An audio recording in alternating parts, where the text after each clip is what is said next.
چونکہ قیامت سے پہلے ایک ہوا چلے گی جس سے سارے اہل ایمان مر جائیں گے، ایک کلمہ گو مسلمان دنیا پہ زندہ نہیں بچے گا، صرف غیر مسلم ہوں گے، ایک بھی لا الہ الا اللہ کہنے والا نہیں ہوگا۔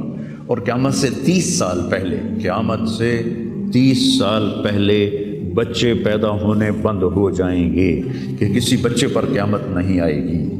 یوم تذہل کل مرضعۃ عما ارضعت، وہ ہولناکی بتانے کے لیے تشبیہ ہے، وہ یہ نہیں کہ ایسا ہو رہا ہوگا، کیونکہ بچہ تو کافر کا بھی ہو وہ معصوم ہے، مسلمان کا بھی ہو تو وہ معصوم ہے، اس لیے آپ نے کہا کہ سارے جو نابالغ مرتے ہیں وہ جس مذہب کے بھی ہیں سب جنت میں جائیں، چونکہ ان پر تو بھی شریعت لاگو ہی نہیں ہوئی ہے، اور سارے بچے حضرت ابراہیم علیہ السلام کے پاس چلے جاتے ہیں۔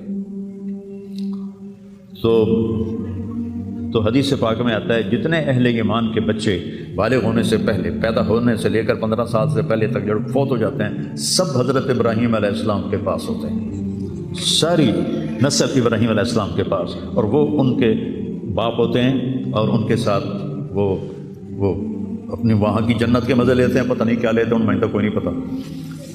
بس آپ نے اپنے بیٹے کے بارے میں فرمایا، حضرت ابراہیم رضی اللہ تعالیٰ عنہ علیہ السلام، چونکہ وہ ابھی ماں کا دودھ پیتے تھے، ان کا انتقال ہو گیا، تو آپ نے فرمایا اللہ تعالیٰ نے جنت میں ایک حور کو مقرر کر دیا ہے ابراہیم کو دودھ پلانے کے لیے، سبحان، اور کسی بچے کے بارے میں ایسی بات نہیں ہے۔ تو ڈران والی گل کوئی نہیں، ساڈو تے قیامت نہیں ہوندی، 30 سال پہلے بچے پیدا ہونے بند ہو جائیں گے، قیامت 30 اور 30 سے اوپر کی عمر کے لوگوں پر ہوگی، اور وہ جانوروں کی طرح ہوں گے، سڑکوں پہ زنا کریں گے، اور ہر انسانی جو اخلاق ہیں ان سے وہ خالی ہو جائیں گے، ان سے وہ خالی ہو جائیں گے۔ یہ امت کے اوپر امتحان ہے۔ ہمارا ایک ساتھی ہے وہاں کینیڈا میں، اس نے مجھے خواب سنایا کہ میں نے دیکھا کہ غزہ کے جتنے شہداء کے بچے ہیں وہ آسمان پہ تیر رہے ہیں، اور اللہ کے نبی ہر آنے والے کا استقبال فرما رہے ہیں۔ تو ہمیں دیکھنے میں تو بڑا ظلم نظر ہے، ظلم ہے بھی صحیح، لیکن ہماری تو موج ہے، تو ساری جنت میں گئے، جتنے بڑے شہید ہوئے وہ بھی جنتی، عورتیں شہید ہوئیں وہ بھی جنتی، مرد شہید ہوئے وہ بھی جنتی، اور بچوں کا تو میں نے کینیڈا میں ایک نوجوان خواب دیکھ رہا ہے، رائیونڈ کا پڑھا ہوا ہے، عالم ہے، کہ میں نے خواب دیکھا کہ غزہ کے شہداء کے بچے آسمان پر تیر رہے ہیں، اور اللہ کے نبی ہر آنے والے بچے کا استقبال فرما رہے ہیں۔ تو ابھی ساڑھی تو موج ہو گئی، ہمیں دیکھنے میں موت نظر آتی ہے، حقیقت میں دیکھو ایک ہوتا ہے کامیاب ہونا، اور ایک ہوتا ہے فتح پانا، ایک ہوتا ہے ناکام ہونا، اور ایک ہوتا ہے شکست کھانا۔ یہ دو الگ چیزیں ہیں، کامیابی الگ چیز ہے، فتح الگ چیز ہے، ناکامی الگ چیز ہے، شکست الگ چیز ہے۔ کربلا کے میدان میں سب سے مقدس خون بہایا گیا، سب سے پاکیزہ خون بہایا گیا، اور ان سب کو شکست ہو گئی، اور وہ سارے گردنیں کٹوا کے نیزوں پہ چڑھ گئے، لیکن وہ ناکام نہیں ہیں، وہ کامیاب ہیں، انہیں شکست ہوئی ہے، انہیں ناکامی نہیں ہوئی، وہ کامیاب ہیں۔ اور شمر کا لشکر وہ فتح پایا ہے، وہ کامیاب نہیں ہے، انہوں نے فتح پائی، کامیاب نہیں۔ ابن زیاد کی گردن کٹ کے جب لائی گئی مصعب بن عمیر کے سامنے،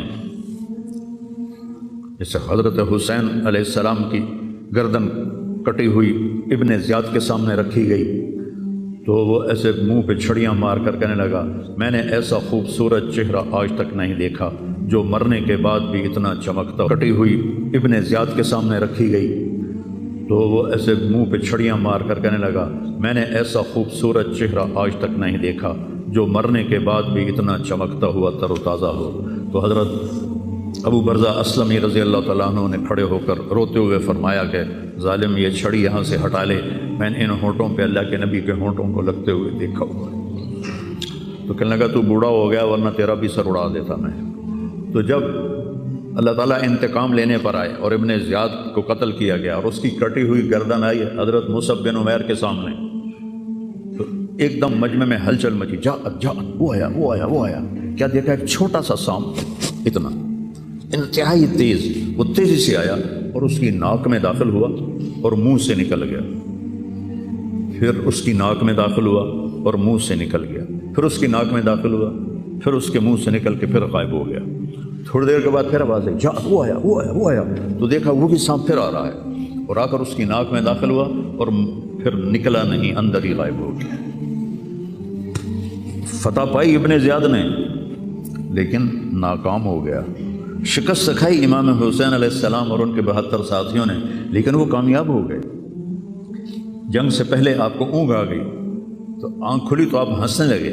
حضرت زینب نے پوچھا یہ کوئی ہنسنے کا موقع ہے، کیوں ہنسے ہو؟ کہا خواب میں اللہ کے نبی ملے ہیں، کہہ رہے بیٹا میں تمہیں لینے کے لیے آ چکا ہوں۔ تو دیکھنے میں شکست ہوئی ہے لیکن وہ کامیاب ہیں۔ عمر بن سعد کو فتح ہوئی ہے، وہ ناکام ہے۔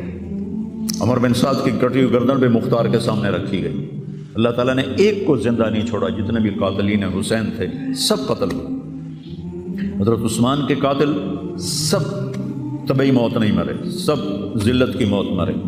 تو بھائیو یہ امتحان کی جگہ ہے، اللہ اپنے نبی کی امت کے گناہوں کو دھونے کے لیے ایسے حالات لاتا ہے۔ سب آپ نے فرمایا جتنا مجھے ڈرایا گیا اتنا کسی کو نہیں ڈرایا گیا۔ تو میں بتا رہا تھا ارض فلسطین یہ دوسری مسجد جو زمین پہ بنی 40 سال کے بعد، وہ مسجد اقصیٰ ہے۔ 4000 نبیوں کے باپ اور میرے نبی کے دادا ابراہیم علیہ السلام اس سرزمین میں تشریف لائے، وہیں آرام فرما رہے ہیں۔ اسحاق علیہ السلام، یعقوب علیہ السلام، داؤد علیہ السلام، سلیمان علیہ السلام، یحییٰ علیہ السلام، زکریا علیہ السلام، یہ وہ نبی ہیں جن کا قرآن میں ذکر ہے۔ اس کے علاوہ بھی سینکڑوں نبی ہیں جن کے نام نہ تاریخ میں ہیں نہ قرآن میں ہیں، جو اس سرزمین کے اندر ہیں۔ یہ معشر کی سرزمین ہے، یہ نبیوں کی سرزمین ہے۔ میرے نبی نے فرمایا ارض المنشر والمحشر، یہ محشر کی سرزمین ہے اور دوبارہ زمین سے باہر نکلنے کی سرزمین ہے۔